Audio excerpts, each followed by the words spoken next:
alustan siis mitte lihtsa küsimusega. Võib vastata, kes soovib, andke käega märku, hoiame paneeli elavana. Aga et kui te mõtlete siis tagasi viimaste aasta ankruintsidentidele, siis mis oli see hetk, kui sai teile selgeks, et nüüd me ei ole lihtsalt järjekordses tavalises kriisis, aga meil on purunenud andmesidekaablid, gaasitoru, elektrijuhe, et olukord on läinud päris keeruliseks. Keit, kui sobib, siis ma alustan sinust. Eks see on ju olnud tegelikult meil siin viimased 2 aastat üks niisuguseid suuri teemasid, seesama taristu kaitse, et ega see ei ole nüüd midagi, need viimased case'id ei ole midagi eriti niisugust eripärast, et ma arvan, et mis on siin oluline, on, et me ikkagi järjest rohkem teadvustame seda taristu olulisust, et ma esimesed olid siis, kui ma olin Kliimaministeeriumi kantsler üldse alles, mitte siis Riigikantseleis. Ja pigem minu arust kuna see esimene oli, mis tõsist läks katki, oli elektrikaabel, siis ma mäletan, me tegime siis kaardistuse juba kas MKM-is äkki Lukas Ilves oli veel asekantsler, et kuidas, mis nende telekomi kaablitega ja siis üldiselt nagu leiti, et ei ole nii väga hullu, midagi ei ole, et need on päris palju ja ega seal, mis seal ikka nii väga halba saab juhtuda, et nüüd järjest igal aastal on neid asju tulnud ja ma arvan, et see teadmine on nüüd ikka väga selgelt kõigile kohale jõudnud, et see taristu kaitsmine on ikkagi tohutult oluline, sest kui need kaablid on, ja telekomi puhul samamoodi, et kui need kaablid on katki, siis ikkagi on kõikide teenustega meil päris suur probleem. Kas keegi äkki üldse arvab, et see on business as usual, et me ei olegi erakordne kriis, vaid me olemegi täiesti tavalises olukorras? Tere kõigile, Mihkel Äärem, Elektrilevi. Ma arvan, seda ei arva keegi, et see on business as usual, juba mitu aastat ei arva me keegi, et see on business as usual, aga see on uus reaalsus, ma arvan, seda me ka kõik arvame. Et lihtsalt selle uue reaalsusega on tulnud kuidagi toime tulla ja võib-olla selle küsimuse alguse juurde tagasi tulles, et mis oli see hetk, kus nagu see kriisi tase või see tunnetus läks Elektrilevis kõrgeks, meenutame ennast sinna, kui peaminister õhtuses või enne õhtuseid uudiseid ütles, et nüüd on elektriga keeruline ja kõik hakkake generaatoreid siis endale varuma, siis tulid meie kõnekeskusesse kõned ja igasugused muud tegevused läksid sealt lahti. Et see kriis võib ettevõtet mõjutada mitmel moel. Ja loomulikult sinna siis need tegevused juurde, kuidas meie pidime hakkama valmistuma selleks, et valmistada riigile ette nimekirjad, keda me millal välja lülitame, kui päriselt on elektritootmise defitsiit. See on ju siin ka mitu aastat käinud ja eelmise aasta veebruaris siis lahtiühendamine, kokkuühendamine ja kogu see harjutus, mis sinna juurde käis, mis tagantjärgi tarkusena läks ju kõik väga hästi. See on see, millega on tulnud õppida elama. Kalle, kui palju on Telia sellisteks olukordadeks ette valmistunud ja kas kõige halvemad stsenaariumid on rakendunud või on veel kuhu minna? Ma arvan, et tegelikult me oleme ikkagi väga leebes olukorras, et olukord on, ma olen väga nõus eelkõnelejaga, et uus reaalsus on käes, siin ei ole küsimust, aga me oleme Ukraina kolleegidega nõu pidanud ja isegi seal olukord muutub, et kui sõja alguses ei pommitatud, pommitati kindlasti neid energiaasju ja täna me kuuleme, kuidas kõige külmemal ajal laetakse inimesi nagu külma kätte sisuliselt, siis sidetaristu selliseid sõlmpunkti ei lõhutud. Ilmselt loodeti kiiret võitu ja sidetaristu on kallis asi, lihtsam on üle võtta ja hakata seda kasutama. Aga täna on selge, et see ülevõtmine nii lihtsalt ei õnnestu ja on hakatud ka neid pommitama, et tekitada katkestusi. Et selles mõttes me oleme, ma tahtsin öelda, et me ei ole veel head hübriidkriisi veel nagu näinud, et meil siin mõned merekaablid ja nii edasi, et see on nagu, aga siit on minna küll ja neid stsenaariumeid me töötame läbi ja valmistume nendeks. Kõike kahjuks üksi ei jõua ja tuleb kindlasti riigi koostööd teha ja tegelikult kuidas sellega läheb riigiga koostööga? võin juba etteruttavalt öelda, et minu arust viimasel ajal üha paremini, et minu arust ka see merekaablite näide oli väga hea, me olime väga heas kontaktis. Alguses tundus, et üks kaabel läks katki, no mis seal hullu on, meil on tõesti palju kaableid meres, lisaks veel maapealt mööda ja ühe kaabli katki minek ei ole nagu sündmus isegi, mida nagu väga raporteerida.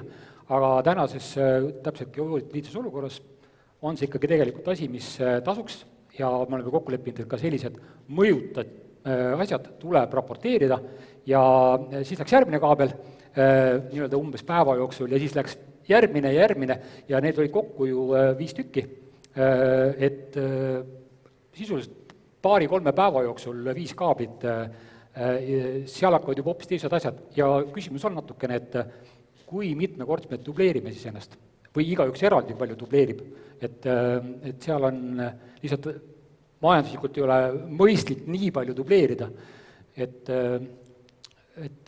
ma arvan, et siin on kohti, kus koostööd isegi veel paremini teha, aga ma ei kurda, praegu on minu arust kontakt hea ja samamoodi Elektrileviga me jagame informatsiooni, kuidas suurte katkestuste ajal olla nii-öelda operatiivsemad, et kui nemad oma kohtadesse viivad nii-öelda tiimid kohale ja mingid kohad jäävad katteta, siis me teame, et meie peame sinna minema.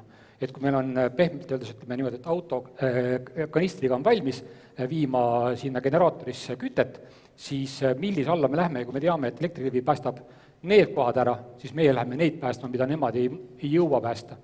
Ja selles mõttes see koostöö on minu arust päris hea. Erasektori vahel koostöö toimib, aga Tõnu ja sind toodi raske kahurväena siis keerulistel asjadel keset kriise sisse. Jaa, ma ütleks niimoodi, et tegelikult see viimane aeg olnud kindlasti väga õpetlik. See, ütleme tegelikult, kui me vaatame nagu tagasi veel mõned aastad, eks ole, mida siin Keit juba meenutas ka, eks, ja siis Mihkel, et ütleme tegelikult neid, kui need ankrud hakkasid millegipärast kuidagi sinna põhja kinni jääma rohkem, eks ole, siis tegelikult näiteks me avastasime riigina, ma ei olnud küll tollal veel paadis, aga ühesõnaga tagantjärgi, noh, kui ma vaatan neid faile, siis seda, et tegelikult meil ei ole isegi erasektoriga, kellele kaablid kuuluvad. Meil ei ole tegelikult isegi kokku lepitud, et sellest peab üldse kedagi informeerima. Et lõpuks on ju eraomand nii-öelda selles mõttes, kui asjad töötavad, eks ole, ja nii, et me tegelikult oleme selles mõttes seda protsessi koos, eks ole, telekomooperaatoritega hästi edukalt lihvinud. Meil näiteks on täna olemas siis side hädaolukorra lahendamise plaan, mille lisa 3 ütleb täpselt, kuidas meil peab informatsioon liikuma, eks ole. Seal on mõistagi hulgas, eks ole, seal on ka merevägi ja seal on ka TTÜ. Millest plaan valmis? Nad sügisel oli viimane versioon, on tegelikult sügisest, eks ole, et tegelikult see on nüüd olnud üks selline õpikõver ja minul tegelikult tahaks väga kiita Riigikantseleid, kes on hoidnud seda nagu keskset rolli ka koos, eks ole, ja ütleme, me tegelikult oleme nüüd, meil täna on ju, eks ole, detaile ei saa rääkida, aga põhimõtteliselt meil on tehtud väga, ütleme, üle välja nii-öelda kõik, kaitseväest kuni siis erasektori, tegelikult meil on olemas nagu õpikohad, tegevuskava, kuidas me saame veel paremini. Aga tegelikult tuli välja väga hästi. Ühesõnaga, me näeme täna, et olid kohad, kus võib-olla info oleks võinud veelgi kiiremini liikuda, kus oleks võib-olla saanud, ma ei tea, mingid parandustegevustega alustada veelgi operatiivsemalt. Oli kindlasti kohti ja oli ka kindlasti mingeid kohti, kus tegelikult ikkagi kannatas mingisugune teenus, kuigi üldiselt õnneks ütleme, selles mõttes ütleme, kodanikele pakutavad teenused ei kannatanud üheski mõõtmes, eks ole. Nii et väga põnev aeg on olnud ja see tahab kindlasti edasi lihvimist, et see ongi ilmselt selle tänane paneeli teine pool, kus me räägimegi, mida siis tegelikult saaks veel ette võtta, eks ole, selles keerulises maailmas. Keit, mis hinnangu sa annad riigile, kui hästi me oleme 10 palli skaalal hakkama saanud nende viimaste kriisidega? See alati oleneb, kellega ja kuidas sa võrdled, on. Ma arvan, siin meie piirkonnas on see olukord nagu kõige pingelisem, ma mõtlen kogu seda Läänemere piirkonda, ma arvan, me oleme kõige rohkem sellest õppinud, et võrreldes paljude riikidega, kellel ei ole nii vahetut kogemust, ma siin käisin ka ühe rahvusvahelisel üritusel just, et kõik vaatasid, et mida te kõike seal teete, on ju, ma arvan, et võrreldes nendega me oleme saanud hakkama tegelikult ju väga hästi ja noh, ütleme, see kriisi definitsioon on ka nii ja naa, et jah, on olnud palju tegemist ametnikel, kes on sellega tegelenud ja osad kaablid on olnud katki ja elektrihind on olnud kõrgem, aga noh, nagu teenuste katkemist kui sellist, noh, tegelikult meil ju ei ole olnud, et selles mõttes ma arvan, ma oleme saanud päris hästi hakkama. Sellest tahan elada. No ma ei tea, aga jah, et aga noh, 10 ka nagu ei saanud, et võrdeldes, ma arvan, et soomlased ikkagi teevad mitmed asju meist jätkuvalt paremini, kui olla veidi nii eestlaslikult enesekriitiline ka, nii info liikumise kui ka asjade lahendamise mõttes, et noh, ma arvan, me oleme õppinud väga palju niimoodi noh, nagu töö käigus ja ma arvan, et siis, kui juba see asi on käes, me saame juba päris hästi toimetama operatiivselt, aga just selle pikaajalise planeerimise koha pealt, millest natuke oli ka siin juttu, on ju, et noh, kas meil on siis olemas, ütleme, kõik kindlustused, kas meil on olemas, ma ei tea, vajalikud jupid, et asju kiiresti siis taastada, kiiresti uuesti tööle saada, kas meil on selleks nagu niisugused head contingency planid, et noh, seal ma arvan, meil on veel omajagu teha, aga ma arvan, et mis on väga hästi tõesti paranenud oluliselt, on riigi ja eraettevõtete koostöö, ka siin ettevõtetel omalt poolt ka. Hästi ütlen suur aitäh ja ütleme niisuguses põhitasandil, ma arvan, me ikka toimetame juba päris hästi ja nagu teame, mida ja kuidas teha. Ma lihtsalt ütlen ühe laiema, ma ei taha pikalt jääda rääkima, aga mis meid hästi palju ikkagi õpetas, oli kriis, mida ei tulnud ja milleks me tohutult hästi valmistusime, oli see desünkroniseerimine. Sellest on nüüd juba küll varsti aasta möödas ja no me ju tegelikult ikkagi valmistusime olukorraks, kus noh, 72 tundi elektrit ei ole. Ja siis kõik hakkasid mõtlema, meil oli siin kõva action käis Riigikantseleis, on ju, et ikkagi kui nüüd, kuidas siis kütus saab ja kuidas see järjekord on, kes saab esimesena, teisena, kolmandana, et telekomi ettevõtted olid siin, meie peame ikka kindlasti saama kõige esimest, siis haiglad, ei, aga noh, meil on ikkagi kohe vaja ja noh, see mõju läheb ju kõikidesse valdkondadesse, riigiteenustesse, igale poole, et ma arvan, ilma selle desünkroniseerimise nii-öelda harjutuseta, kus me olime tegelikult peaaegu kõigeks valmis. Lõpuks midagi ei juhtunud, see oli väga hea, inimesed olid isegi veidi pettunud, ei olnudki nagu midagi, kõik läks nagu samamoodi edasi, läks nagu raisku kõik see ettevalmistus, aga ma arvan, et see on üks põhjusi, miks me tegelikult oleme täna erinevateks olukordadeks nii hästi valmis, kui me oleme, sest me ei tohiks tegelikult rääkida, kui me vaatame teisi riike, ainult nendest merealustest kaablitest. Teema on tegelikult palju laiem, on elektri puhul, ma ei tea, alajaamade kaitse, kõik muud asjad, telekomikaablid samamoodi, paljud lähevad ju maad mööda, mitte siis mere all ja see pilt tegelikult on palju laiem, milleks me olemegi päris hästi valmistunud. Avalik sektor arvab, et me oleme üldiselt hästi hakkama saanud, siin on nüüd selline pool vastuseis ka ruumi mõttes. Tegelikult ka Gert rääkis meile küberturvalisuse aastaraamatust enne, et teid vist ei olnud ka siin. Kui me vaatame eelmise aasta peale, siis 0 ühiskonda halvavat intsidenti, et see on ka väga hea number, parem ei saaks olla. Aga mis teie arvate, kas rollijaotus on olnud selge, kas koostöö era- ja avaliku sektori vahel on olnud piisavalt hea, Mihkel? Ma arvan, et on küll olnud hea, et tahaks ju küll näpuga näidata, et võt, seda peaks teistmoodi tegema ja toda peaks teistmoodi tegema, aga aus on öelda, et tegelikult koostöö on hea, asju mõeldakse koos läbi ja seesama eelmise aasta veebruari näide on see, kus päriselt asjad, meie mõtlesime midagi, küsisime, saime vastuseid, meie käest küsiti, meie andsime vastuseid, et igati hea näide, lihtsalt me peame nüüd seda tegema, et see meelest ära ei lähe ja edasi nüüd tundubki, et kõik on nii hästi, et enam ei pea midagi tegema. Ja lihtsalt üks jällegi teema, mille peale mõelda, ja kui siit tulin ka, mõtlesin, et just Digiministeerium korraldab, et mis teemad on, tuli meelde see suure akupargiga peaaegu juhtunud probleem, et tekib see blackout meil siin. Siis mõtlesin selle peale, et jah, see oli üks suur akupark, 100 mega.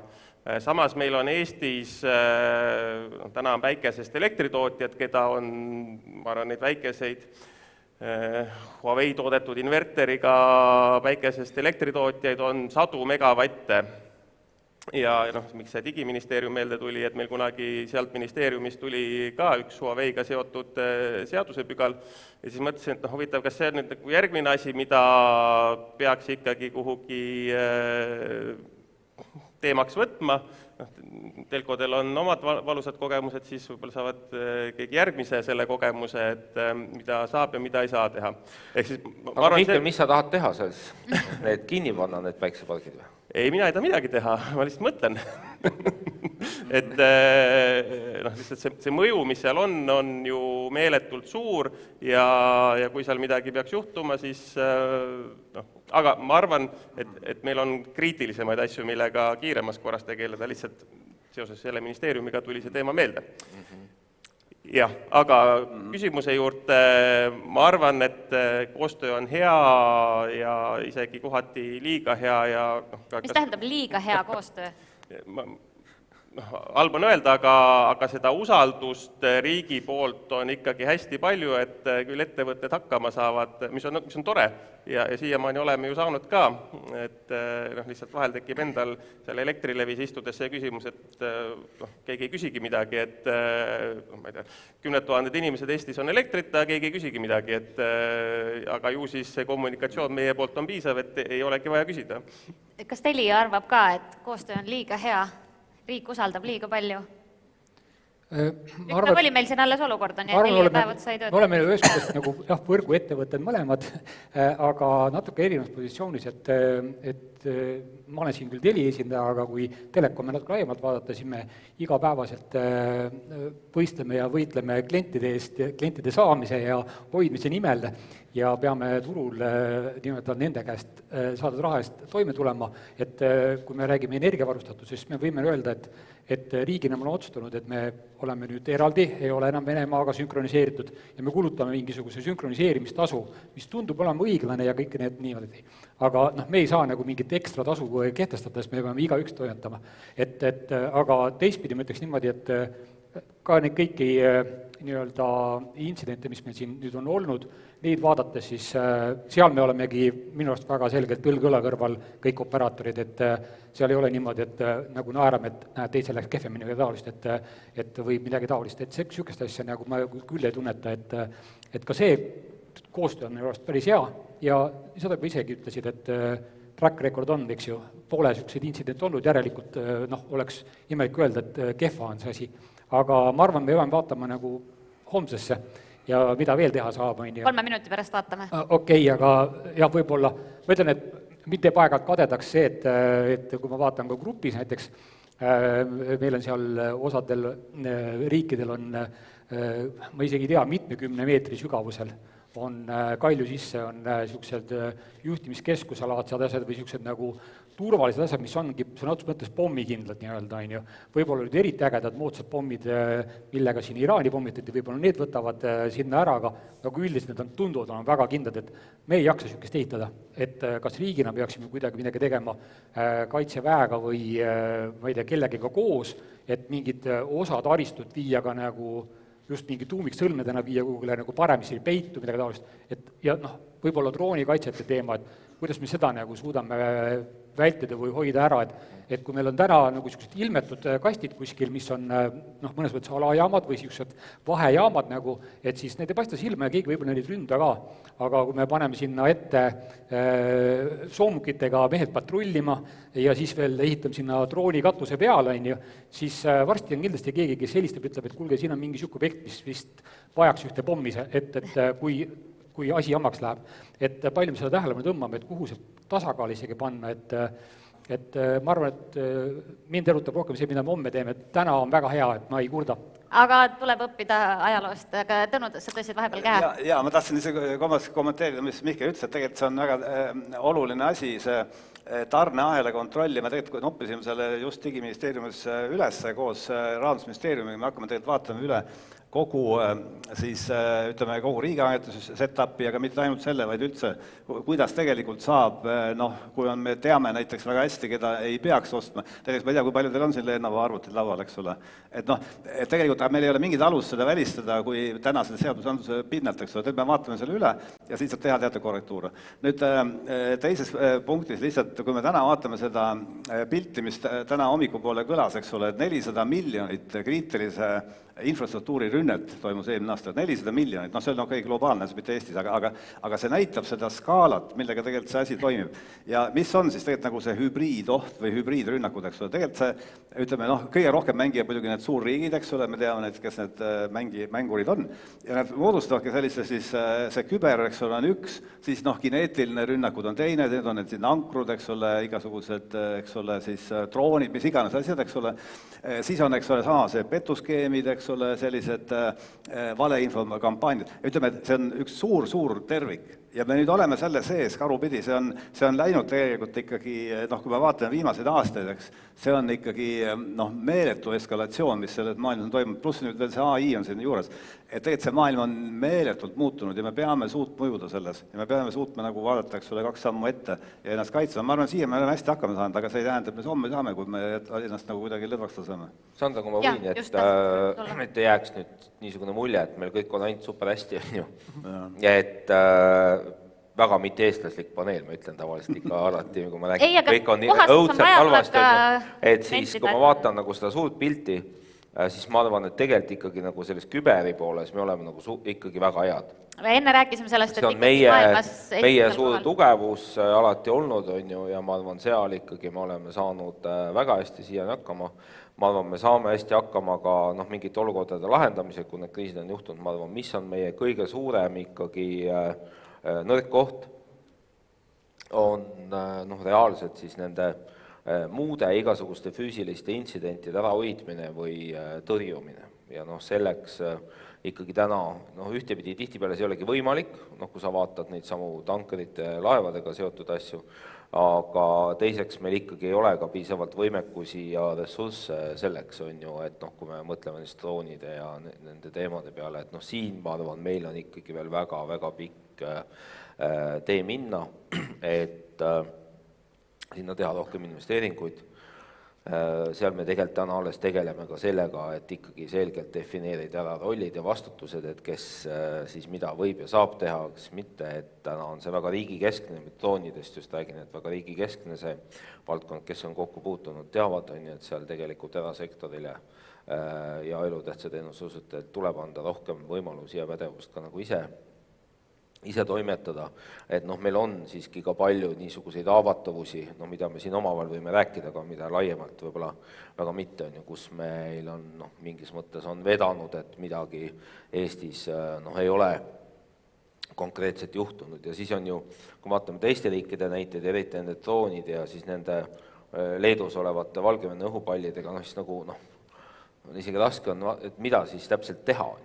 Meil õnneks nagu niisuguseid juhtumeid tegelikult ei ole olnud, et võib-olla sellepärast me saame rääkida, et me oleme suhteliselt hästi valmis, et nende asjadega, mis meil on olnud, me oleme saanud nagu hästi hakkama. Aga saab ette kujutada ka niisuguseid asju, mis meil oleks olnud, kus meil oleks tegelikult ka nagu keeruline.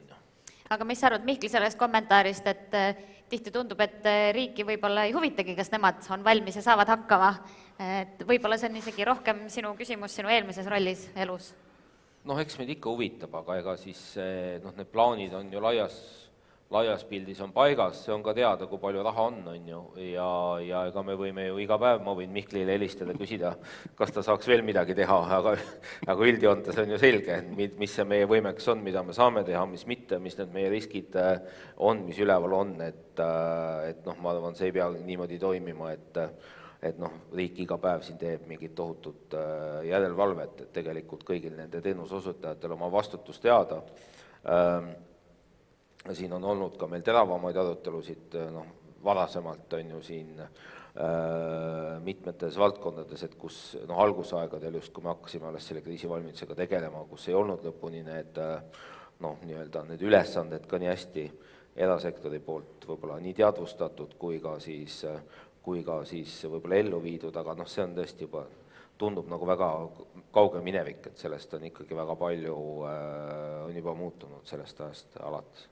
Tõnu, sa oled veel natukene võib-olla, võib öelda, et ühe jalaga ühes kohas, teise jalaga teises kohas, et mäletad mõlemat maailma. Kui sa peaksid või saaksid teha kohe ühe väga konkreetse muudatuse, et Eesti oleks paremini valmis nendeks hübriidohtudeks, see on nüüd siis see tuleviku vaatav osa, et mida me siis tegema peaksime, mida me veel teinud ei ole?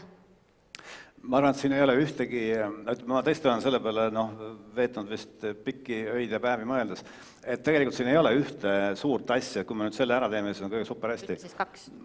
Jaa, aga selles mõttes, et ütleme, neid on mitmeid, aga mis me peame tegema, on see, et me peame tegelikult väga õige, mida Keit ütles, et meil tegelikult see füüsilise kaitse osa ilmselt, mis praegu on natukene nagu hõre. Et näiteks mida me ju teeme praegu, eks ole, riigina, me oleme taibanud väga lihtsat asja. Meie e-riik, mis on, meie riik on 100% eks ole, online. Me sõltume paarist andmekeskusest ju kõik ümber Tallinna ja kui neid ei ole või need enam ei ole funktsionaalsed, eks ole, me kaotame kontrolli nende üle, siis meil riiki enam ei ole, me sisuliselt ei toimi enam. Ja selleks on meile andnud valitsus väga konkreetse käsu ja me täidame seda praegu, et Eesti riik toimiks väljapool Eesti Vabariigi territooriumi vajadusel. Et see on kõik liitlased teenused jääks käima. See on väga keeruline, see nõuab ressursse, aga me tegeleme sellega praegu hoolega, selleks on plaanid valmis. Ütleb, et selliseid asju me saame tegelikult teha, see on nagu üks samm, eks ole. Kindlasti meil võiks olla paar võimekat laeva ja paar võimekat helikopterit rohkem, eks ole. Me peame kindlasti läbi mõtlema just need sellised, näiteks energia. Ütleme, energia on nagu ülioluline, me näeme, mis praegu, eks ole, toimub, eks ole, Ukrainas. Et tegelikult need hübriidrünnakute eesmärk ongi tihtipeale, ega sellega nagu sõda ei võida, eks ole, kui sa lõhud teistel, eks ole, sooja elektrijaamad ja siis elektri tootmise ära, aga see lihtsalt niivõrd muserdab elanikkonda, et tekib see allaandmise soovi, seda otsitakse. Me ei tohi lasta minna nagu sinnamaali, kus meil võivad sellised ohud tekkida. Me peame energiatootmisteks suurendama, järelikult on vaja tarbimist suurendada, see peab koos käima, eks ole, mis on nagu positiivne probleem. Et selles mõttes tegelikult on selline tik-tik-tik-tik, meil oleks hästi palju asju, mis me tegelikult saaksime teha paremini ja ma arvan, et Peeter, me oleme õigel teel. Me teeme neid asju juba. Kes paneb need prioriteetsuse järjekorda? Ütleme, kindlasti füüsiline kaitse on praegu hästi oluline. Teiste asjadega me, ütleme, küberis, nagu siin oli jutuks, me küberkaitses me oleme nagu suhteliselt hästi, suudame hoida seda taset, kus me oleme, eks ole, et meil ei ole praegu ohtu. Aga siin me teeme ka näiteks, on ju väga oluline, mida siin Gert nimetas, eks ole, me teeme seda government SOC-i, ehk siis nagu keskset, eks ole, siis nagu turva siis operatsioonide keskust, kus me saame ühendada kõik etod, eks ole, ja kõik oma IT-majad, eks ole, ja kõik asjad, meil oleks nagu üldine ohupilt, oleks kogu aeg silme ees. Kui midagi juhtub, kohe näeme ühes kohast. Täna ikkagi see on tõesti nagu Serdile tuleb, siis keegi helistab, siis ütleb, eks ole, siis nad teavad ja kui ei helista, siis ei teagi, et midagi juhtus, eks ole. Küsin siis teie käest, et kas riik teeb piisavalt, kas peaks tegema rohkem, kui me vaatame nüüd tulevikku ja sellest governance SOC-ist, millest ka Tõnu mainis, tegelikult enne küsis publik Slaido käest, et miks riik üldse seda teeb, kas riik peaks seal kohal sekkuma. Kes tahab alustada? Jaa, tahan ikka alustada. Kas riik teeb piisavalt? Jah, aga alati saaks rohkem ja võib-olla, mis on selline üks konkreetne mure, sama drooni teema, millest Keit ka rääkis, et alles mõni aeg tagasi meie Elektrilevi juhtimiskeskuse akna taga lendab mingisugune droon, teavitasime politseile, midagi muud täna rohkem teha ei saa, aga ma arvan, ideaalis võiks või peaks olema meil välja ehitatud ka juba mingid automaatsed süsteemid, et selline asi üldse ei olekski võimalik, et keegi seal niimoodi lendab ja meie siis suuremad alajaamad ka üle Eesti varustada selliste turvameetmetega, et see on üks teema kindlasti, teine, jälle ei tea, äkki räägiti täna ka, mis on kõige suurem oht, on ju ikkagi need samad inimesed, kes hommikul tööle marsivad rõõmus nägu ees ja võib-olla veel rõõmsama näoga õhtul ära ka lähevad ja mis nad siis päeva jooksul seal korda saatsid, mida võib-olla ei oleks pidanud. Et kogu see teema, täna töötaja käest ei tohi võib-olla küsidagi, et mis sa nädalavahetusel teed, et pärast saad mingisuguse rikkumise kaela, aga tegelikult see detailsus, mida oleks vaja teada, on hästi palju suurem, seal, kus inimesed igapäevaselt tegelevad kriitilise taristu juhtimisega ja nende paarist näpuliigutusest võib sõltuda see, et seadmed on korvamatult rikutud. Ehk siis see on teema, mis ka vajab meil koos läbimõtlemist, et kuidas me teeme nii, et inimese õigused on kaitstud, aga et ka me oleme ikkagi selle riski viinud miinimumini. Noh, ma ei hakka rääkima sellest, et tore oleks igale poole betooni peale valada, tore oleks igal pool asju maa alla viia, aga ilmselgelt see on nii kulukas ja aeganõudev asi, mida me täna lihtsalt ei suuda teha, et teeme neid asju, mis on odavad ja kiired. Kalle, tahtsid? Jah, ma arvan, et väga paljud õiged ja head asjad juba on ära öeldud, et ma võib-olla 2 asja ütleks juurde siia, et üks on tegelikult nende elutähtsate teenuste osutajate omavaheline koostöö. See on asi, mida kindlasti peab parandama, kuni sinnani välja, et me oleme tegelikult selle hädaolukorra seadusega suunatud ühiskonna poole, mis on täiesti arusaadav, me nagu pakume elutähtsate teenuste ühiskonnale, et meil kõigil läheks nagu hästi neil olukordades, kus meil peabki nagu asjad olema tagatud. Aga kuidas me omavahel nagu teeme, siin oli vahepeal vist naljaga pooleks juttu, et Telia tahtis kindlasti saada kütet või midagi taolist, aga paraku ongi olukord selline, et kui on laialdane elektrikatkestus, siis bensukatel on need samad online-süsteemid, nendel on ka väga moodsad süsteemid, kassast müüa ei saa, kaardiga maksta ei saa ja vähe sellest, seal ideaalis tegelikult ei ole nagu lihtsalt nagu aega surnuks löövad inimesed, vaid seal on närvilised inimesed, kellel on ka kütet vaja. Nad on mõneti valmis ka üksteisel nii-öelda kõrikallale minema, kui keegi tahab järjekorras ette trügida või midagi taolist. Seal võib minna isegi asi nagu nii-öelda suhteliselt närviliseks. Ja selles olukorras sõidab ette mingi auto, kes võtab justkui suure kanistritäie ja sõidab minema, see võib tekitada tuska, kuidas me neid olukordi lahendame ja nii edasi, nii edasi. Et seal on tegelikult rida asju, mida me peame paremini läbi mõtlema, et meil see kihiline nii-öelda, meil on nagu vundament ja siis on nagu ülejäänud elutähtsate pea, et need baasteenused oleksid nagu paremini tagatud, et need oleksid ladusamad. Ja ma arvan, neid harjutusi ja kokkutöötamisi, see on koht kindlasti, mida saab paremini teha. Ja teine grupp asju on tegelikult riigikaitselised töökohad. Et kui me räägime hübriidsõjast, siis ma ootan põnevusega, on natuke pahasti öeldud võib-olla, aga nii-öelda, ma arvan, kaugel ei ole aeg, kui meil hakkavad kõhupallid üle piiri tulema. Et Peipsi on võib-olla natuke pikk maa tulla, aga meil on seal Koidu all ja kuskil Narva kandis on neid igasuguseid asju võimalik ka üle lennutada. Ja võib-olla on meil vaja nagu inimesi mobiliseerida, võib-olla mitte nagu üldmoppi välja kuulutada, aga ma ei tea, kaitsevägi ei lähe sinna, aga kaitseliitlased näiteks lähevad nagu appi sinna, et seda olukorda kuidagi paremini hoida ja nii edasi. Ja siis võetakse nii-öelda meilt ka väärtuslikke inimesi sinna ja nad ongi väga oodatud seal. Ja nüüd me oleme nagu valiku ees, et kui see inimene on väga hea, ma ei tea, kas laskur või ma ei tea, oskab kahurit käsitleda, aga ta on samal ajal ka IT-spetsialist, kes on 15 või 10 aastat väga kitsas domeenis nagu ennast lihvinud ja on meile väga väärtuslik töötaja, et kui me teda ei saa hoida selleks, et hoida elutähtsat teenust, ja peame ta saatma sinna nii-öelda stabiliseerima seda olukorda. Sõda kui sellist ei ole, lihtsalt mingid rohelised mehised, kes jooksevad ringi, midagi nagu on pahasti, me anname sinna inimesi juurde, et mida niisugustes olukordades käituda ja need võivad olla nädalaid või isegi mitu kuud ja siis ta võib olla nagu laheneb ära nii-öelda, et kuidas taolises olukordades valmis olla ja meil on, teine asi on see, et on ka allhankijad, et me ei tee üksinda kõike tööd, et meil on välja ostud näiteks kaugkäsi, et meil läheb partner objektile,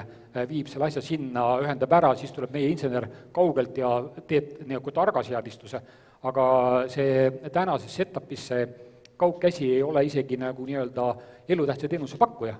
Tal ei ole nagu riigikaitselise töökohaga mitte mingi pistmist. Nüüd mõnda aega tagasi me oleme selle ukse nagu natukene paukile saanud ja arutame seda juba. Ja see on nagu progress edasi, aga ma arvan, me peamegi tegelikult väga praktiliselt mõtlema, kuidas seda olukorda hästi lahendada, sest et ega see lõpus ei ole see riigikaitselist töökohal olla, keegi tee seda nagu nalja pärast, et see on vajalik, leiame nagu mõistliku kompromissi, et need on paar teemat, mida saab ilmselt ka veel paremini teha. Keit, küsin sinu reflektsiooni sellele. No riigikaitselistest töökohtadest me võime teha eraldi paneeli lausa, ma arvan. Meil on vähemalt tunniks ajaks meil seda arutelu. Esiteks mina ei oota, et venelased seal kuskil piiri lähedal hakkaks midagi tegema, ma arvan, me kõik teeme selleks, et seda juhtuks ja ma arvan, seda me jõuame, suudame ka ära hoida. Ja see on kindlasti üks kõige suuremaid kirgikütvaid teemasid kogu selles debatis. olen ise selles olnud ka sisuliselt sees. Ma arvan, et lihtne vastus sellele ikkagi tegelikult on see, et Kaitseväel on väga selge plaan, kuidas Eestit kaitsta. Selle plaani jaoks on vaja neid inimesi. Ja loomulikult see prioriteetsus alati saab seal olema. Ja elutähtsa lihtsalt öeldes, et siin ma ütlen, meil võime tund aega selle üle arutada ja kui see elutähtsa teenuste osutajatel on enne teada, mis see on, et kui palju inimesi siis vähem on, eks siis sellest lähtuvalt tulebki teha enda plaanid ümber. Et ainuke, kus seal mingisugustest eranditest saab rääkida, mida ka praegu Riigikogus on see seadusmenetluses on ju, millest räägitakse on siis, et kuidas siis toimub nii-öelda politsei puhul see dekonfliktimine riigikaitseliste ametikohtade osas, et kus tõesti igat ametikoht eraldi kaalutakse, et kus on ta olulisem. Aga mujal, ma arvan, see süsteem niimoodi toimima jääb, et Kaitseväel see prioriteetsus saab olema ja kõik teised, sealhulgas meie avalikus teenistuses, kus iganes on ju, see ei puuduta ainult elutähtsaid teenuseid, peame siis leidma oma lahendused nende ressursside piires, mis meil on alles. Siis kui Kaitsevägi on oma ressursid saanud. Kokku lihtsalt, et ka sellest suurusjärkudest, et hästi palju sellest räägitakse, see tundub niisugune hästi suur teema, aga praktikas on see esimene mobilisatsioonilaine 40 000 meest, mis ei ole nagu pool tööturust ega midagi sellist, et kui meil on kokku seal, ütleme, muidugi seal on mehed-naised ja võtad umbes pooleks tööturul, et kui seal on kuskil seal 680 000, 700 000 hõivatut, et see on siis umbes niisugune vähem kui 10%, siis on siis sellest tööealisest elanikkonnast, ütleme nii. Natuke muidugi sellest teemast kaldusime kõrvale, aga võib-olla mis meil oli, ja see on veidi niisugune arutelu, milleni me ehk tegelikult praktikas ei peagi kunagi hakkama seda rakendama, on ju. Et aga kahtlemata see läbi mõelda tuleb ja see on väga õige, et see pool, et meil võib tekkida niisuguseid ohte, kus me oleme kuskil seal vahepeal, et me ei ole nagu sõjaajas ega rahuajas, on ju, ja peame ikkagi leidma neid lahendusi. Eks ma arvan, et siis tuleb neid koos leida. Nii, meil on paneeli lõpuni 4 minutit ja siis on küsimus, et mõni küsimus juba kibeleb pikemat aega, aga igal ühel teist natuke alla minuti, et öelda siis, mis on see väga konkreetne muudatus, mida teie näete, et riik peaks paremini tegema ja teie poolt siis, et kuidas erasektoriga koostööd parandada. Kalle, alustame seekord sinust. Ma arvan, et ma jään selle sama riigikaitseliste teema juurde, et seda hea meelega järgmisel koosolekul või järgmisel konverentsil räägiks täpsemalt. Lihtne näide, Kiiev-Staril umbes 50% riigikaitselised, meil 8%. Kui meil olekski ainult selle 8%-ga saaksime oma nii-öelda ettevõtet ülal pidada, siis me eraettevõttena laseksimegi neid 92% minema. Tundub majanduslikult mõistlik. Meil on neid inimesi tegelikult natuke rohkem vaja. Me täna oleme väga nagu kitsades oludes püüame hakkama saada selle 8%-ga, aga ärme jääme siia vaidlema, et see on teema, mida ma õhku viskan ja ütlen, et seda võiks arutada. See on juba hea konverents, kus follow-up tekib. Mihkel? Ma arvan, esimene asi on ikkagi see, et jätkame seda head koostööd ja tihendame seda harjutamise osa, ehk siis seesama eelmise aasta veebruari näide, ma arvan, tuleb jätkata selliseid suuri harjutusi, et ega muidu need asjad paremaks ei lähe ja ei saa jätta ütlemata, et tegelikult ikkagi hästi palju asju ongi vaja betooniga üle valada ja selleks ongi vaja raha ja see on ka reaalsus, millele tuleb otsa vaadata, et seda ei saa kuidagi ära unustada ja silma kinni pigistada, et äkki läheb mööda. Tõnu?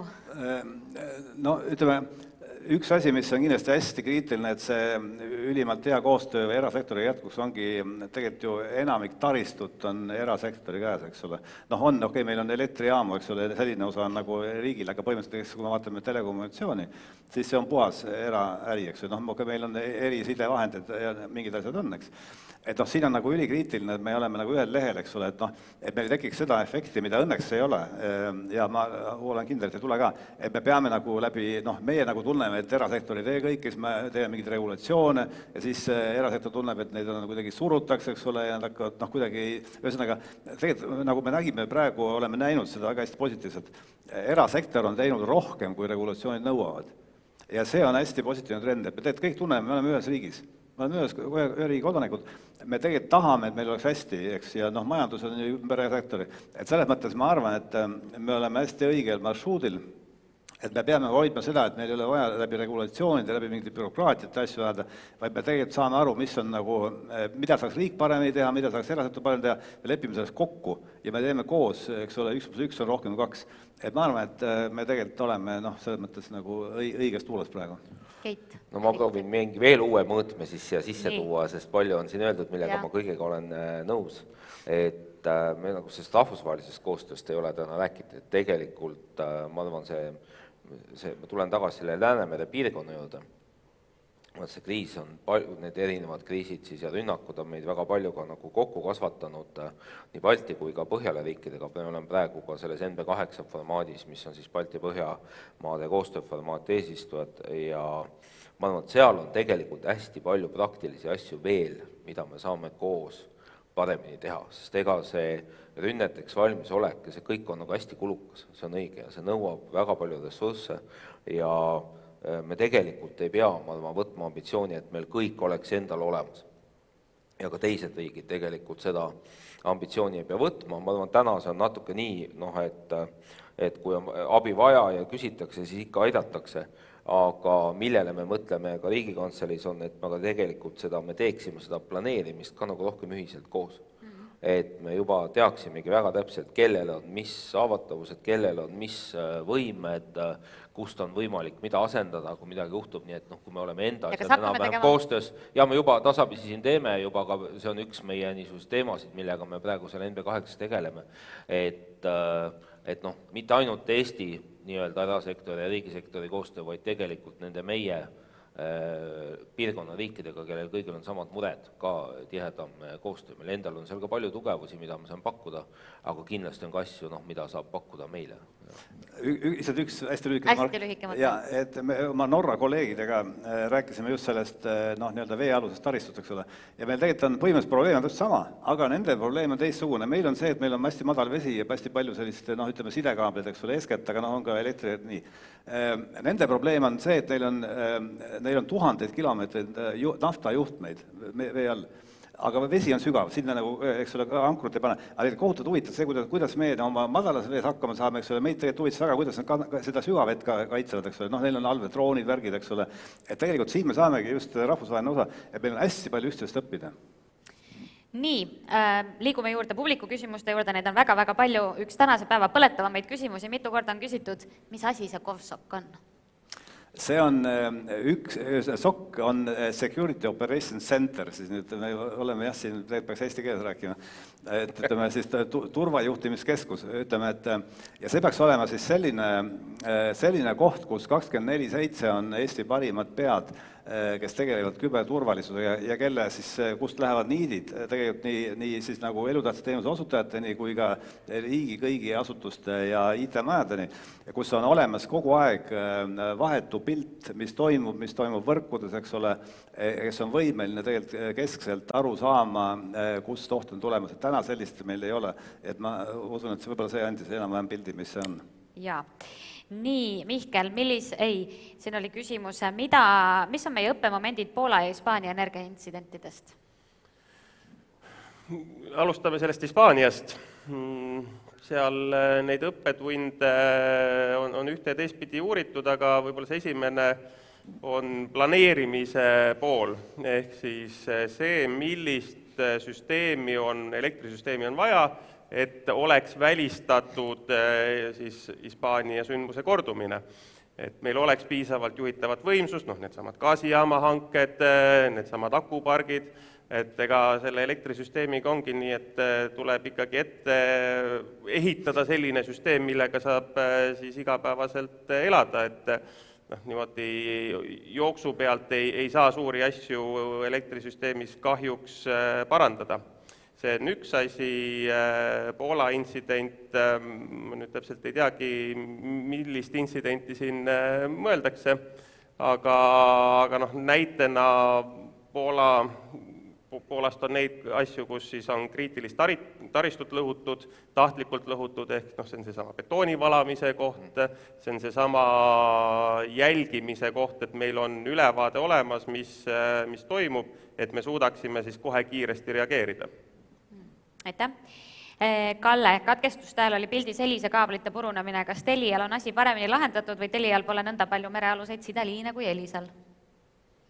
Meil tegelikult samal ajal, kui oli siin see viimane katkestus, oli meil, kaabel tõmmati, Elisa kaabel tõmmati ankruga katki, siis meil madalas vees oligi mingi 5 või 7 meetrine vesi, kivide vahel lihtsalt see nõrk torm, mis merel oli tugev torm, lihtsalt ta väänas nagu nii kaua, et tal olid mõned kivud olid katki, mitte kaabel tervikuna, aga mõned kivud väänas katki.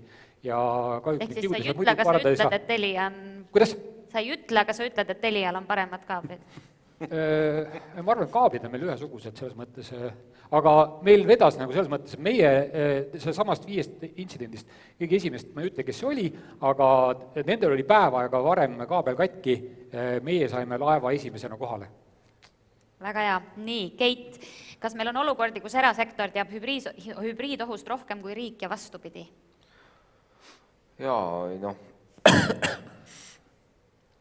see võib, ma arvan, kindlasti niimoodi olla, et küberis ikkagi, ma arvan, on riik tublim muudes asjades, ma arvan, et võib absoluutselt olla eraga nagu paremini valmis. Tahtsin lihtsalt korraks veel, ma tohin, Mihkel, sinu vastuse täienduseks öelda, et ma ei tea, kas me saame öelda niimoodi, et tegelikult Eesti elektrisüsteem sai hakkama selle sama asjaga, millega Hispaanias ei saanud see süsteem hakkama, mis tegelikult me saame ka öelda seda, et me ka tänu sellele, et me olime teinud nii palju investeeringuid, jälle see desünkroniseerimine, kõik see, et mingis mõttes loogika oli sama, et nii palju võimsus kadus korraga süsteemist ära, meil mingi risk oli ja tegelikult kõik toimis väga hästi edasi, midagi ei juhtunud, Hispaanias kustusid tuled ära. Kompensaatorid ehitamata, oleksid liinid ehitamata, siis ma arvan, me oleksime siin ka kogenud omal käel, kuidas blackout välja näeb.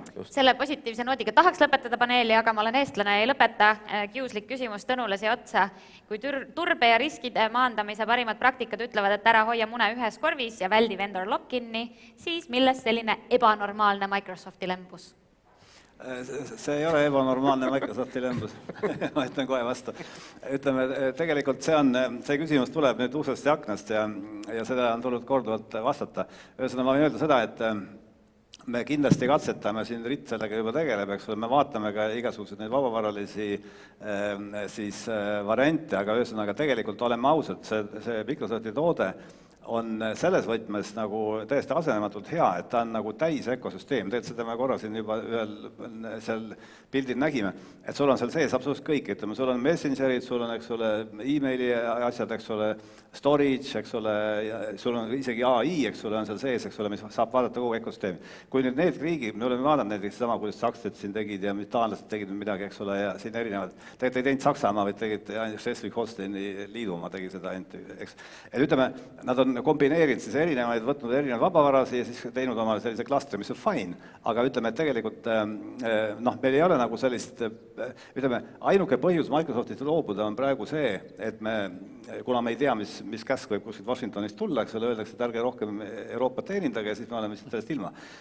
Selle vastu on meil see, et me tegelikult varundame kõiki faile, kui tõesti häda on, siis me saame sealt liikuma ka ilma Microsoftita. Nii et ma arvan, et selles mõttes oleme lihtsalt ratsionaalsed, aga me kindlasti ei välista varianti, et ühel päeval on ka ehitab Euroopas keegi võrdväärse teenused?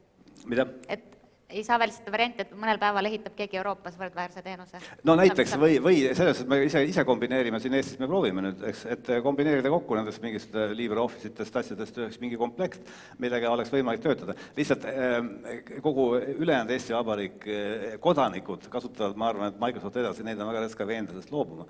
Seetõttu meil tekib võib-olla need ühigast failid, ühilduvusprobleeme ja igast asju, kui nüüd, eks ole, riik ei kasuta ja siis kõik ülejäänud kodanikud kasutavad, eks ole, Microsofti.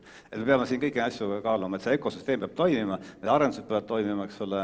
Õnneks meil on Euroopa Liidu regulatsioonid, mis panevad asjad koos talitusvõimeliseks. Aga siin küll lõpetame, suur-suur aitäh panelistidele, oleme sellega lõpetanud. Aitäh!